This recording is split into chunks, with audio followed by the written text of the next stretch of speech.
Hello there. The final episode of the short-lived Obi-Wan Kenobi series is here.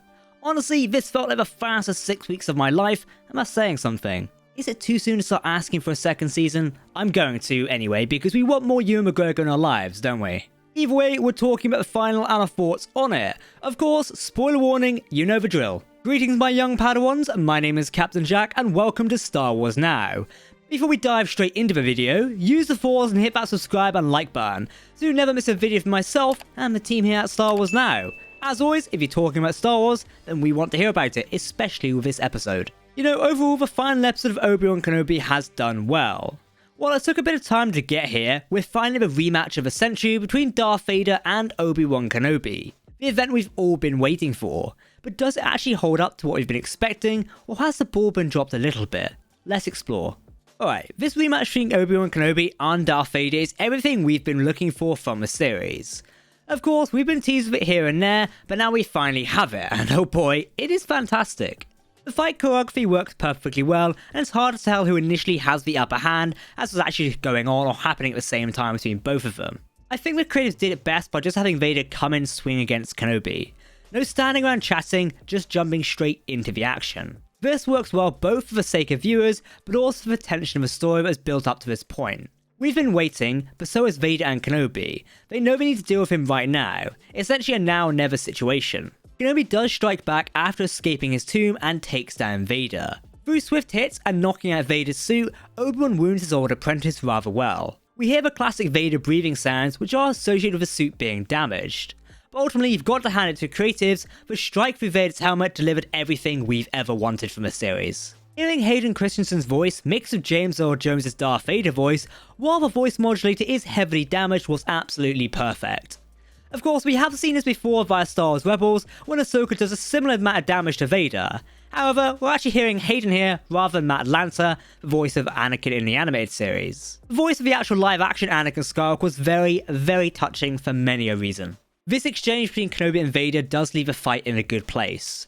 Though questions does remain, if it was not for the reason that Vader had to live, would Kenobi have actually killed him in the end? I don't think so. If we connect with the threads at the end of the episode, especially if we're about to strike down Luke Skywalker, it's about showing restraint and being better. Leaving Vader there clearly rattled him even more. We see an element of this during Vader's conversation with Emperor Palpatine towards the tail end of the episode.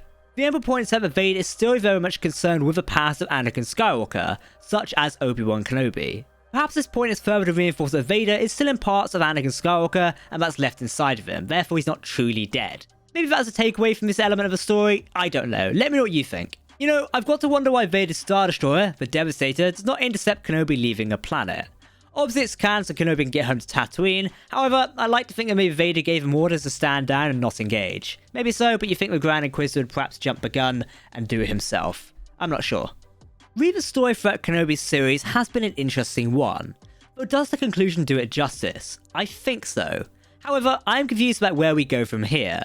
Obi-Wan has obviously let Reva go, even though she almost killed Luke Skywalker and obviously knows the importance of the child.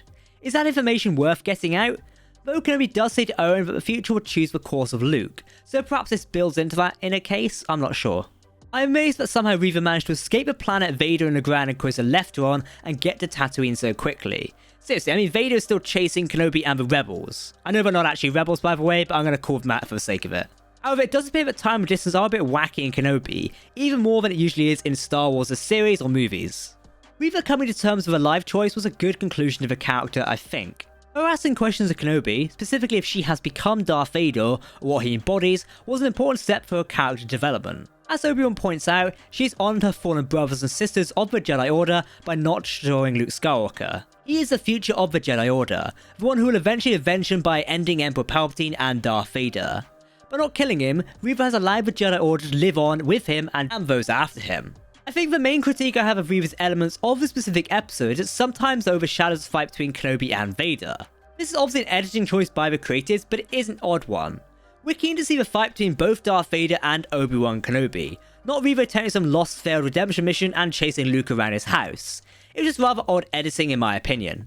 I was originally going to talk about the fact that the series missed a trick by not including Qui-Gon Jinn in its conclusion. However, thankfully at the last minute, I was about to start writing this very review with the cheeky surprise of Liam Neeson as Kenobi's old Jedi Master. Finally appearing as a Force ghost, as to Obi-Wan, he brings the next chapter of his life onto him. It's a rather touching moment, simply put. Cameos worked well for the Kenobi series, though perhaps we were expecting some more here and there. Mainly this also comes down to the cast of the series, who I felt were given weak roles. The characters of Roken, Hajar, and some others felt very underwhelming in a sense. This is no disrespect to the actors, more than we've got enough time to actually build their story and feel attached to them in a way. The same thing happened with Tala, the rebel helper. We were meant to be feeling attached to her and her death felt feeling something, but instead felt nothing. However, Emperor Palpatine was a great last minute cameo, much like Qui-Gon Jinn. I'm never going to complain about seeing more of Ian McDiarmid in Star Wars, especially since cameo is of course very close to Palpatine's original trilogy appearance. You know, I'm a bit iffy about the conclusion of the series. It's a very difficult story to navigate and effectively tie off. However, I think the writers and creators of Kenobi have managed to do it well. I'm still thinking the conclusion of the Vader and Kenobi fight was a little bit odd, but then again there's only certain directions this can actually take, due to both characters having to survive until the original trilogy comes about in 9 years' time. One thing the series has done really well, and is worth mentioning, is expanding the character of Owen Lars. Originally thanks to New Hope and I guess Attack of the Clones, he sort of just comes across as a miserable bastard the whole time. However, while this sort of is the case in Obi-Wan Kenobi, it's clearly for a good reason. He loves Luke Skywalker very much like he's his own, the extent at which both he and Beru go to protect Luke is very admirable. When it comes to Reva's storyline, I do feel like we was a bit let down overall. I've really enjoyed most Ingram's acting for Obi-Wan Kenobi, but while her character inclusion was great and the story made sense, to a degree, I mainly wanted to see Darth Vader. It would have been good to get more of a focus on him, rather than jamming in Reva as the Inquisitor, along with the other Inquisitors as well. Doing so only limits Vader's screen time, but also the overall screen time of everyone else. It's an odd choice of a story. But let me say, I like the idea of Reva's story overall, it's just again, more Vader would have done the job. Also, was the Grand Inquisitor really needed this storyline? I mean, come on. Overall, the Kenobi series stands out in its character moments the most. We connect with the new characters and the stories they tell, while also learning more about the characters we've known for decades, such as Owen Lars and even Kenobi himself. This is where the series stands out, and I think Star Wars as a whole. It's about the people, the connections, and the emotions that tie it together. One last mention, Jimmy Smits as Bail Organa. Man, this man, I would love to see him more, perhaps in the Andor series as well. He has done such a fantastic job bringing back Bail Organa to the big screen, and he looks beautiful in this role. Again, I really hope we see him in the upcoming Star Wars Andor series. It would make a ton of sense, especially with Mon Mothma running around as well. So, Obi-Wan Kenobi is over. It's been a short but sweet ride of Ewan McGregor and Hayden Christensen, but is this the actual end for now? Who knows? There are talks and rumours about a second season for Obi-Wan Kenobi.